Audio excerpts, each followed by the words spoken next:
배우 이성균은 2023년 12월 27일 서울 성북구 와릉공원 인근 차량 안에서 번개탄을 피워 극단적 선택으로 사망했으며 직접적 사인은 일산화탄소 중독에 의한 자살입니다. 그러나 그의 죽음을 단순한 개인적 비극으로 볼 수 없다는 비판이 제기되었고, 전문가, 정치권, 문화예술계, 언론계는 이를 사회적 타살로 규정하며 경찰의 과잉 무리한 수사정보 유출과 무분별한 언론 보도, 윤석열 정부의 강경 마약 정책, 협박범의 범죄 행위가 복합적으로 작용한 구조적 문제로 지적했습니다.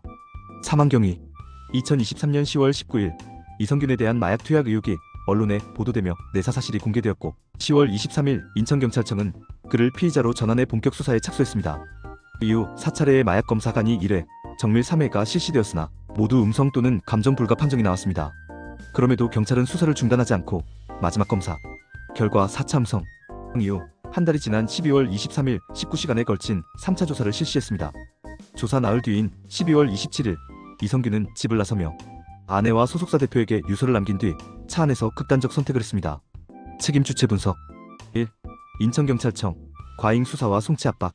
책임 내용: 4차례 마약 검사에서 모두 음성 감정 불가가 나왔음에도 수사를 지속했고, 통상적 수사 관행 1차 음성 시 무혐의 종결을 벗어난 무리한 수사를 진행했습니다. 마지막 검사 음성 후 한 달간 송치를 위한 보강 수사를 한 것으로 추정되며 19시간 장시간 조사는 종결이 아니라 송치 의지로 해석되었습니다. 한 경찰 간부는 19시간 조사는 종결이 아니라 송치하겠다는 뜻이라고 언급했습니다. 법적 판단: 인천경찰청은 강압 수사 없었고 규정 절차에 따라 적법하게 수사했다고 해명했으나, 전문가들은 물증 없이 진술만으로 지속한 수사가 피의자에게 극심한 심적 부담을 주었다고 비판했습니다. 2024년 1월 2일 국회 긴급토론회에서는 경찰의 잘못된 수사 관행이 사회적 타살을 초래했다고 결론지었습니다. 2. 수사정보 유출 경찰관 비밀 누설과 인권 침해. 책임 내용: 30대 A. 이 경위는 2023년 10월 이성균의 마약 의혹 수사 진행 보고서를 사진으로 찍어 기자 2명에게 유출했습니다. 유출된 정보는 입건 여부, 수사 진행 상황 등 수사 대상자의 개인정보와 수사 내용으로 언론 보도를 통해 실시간으로 확산되었습니다.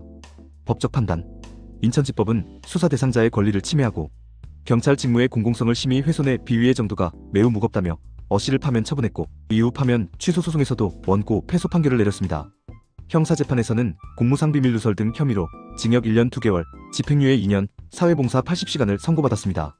재판부는 경찰의 통상적 언론 대응 수준을 넘어 권한 없이 취득한 정보를 무단 유출했다고 판단했습니다. 영상이 도움되셨다면 구독과 좋아요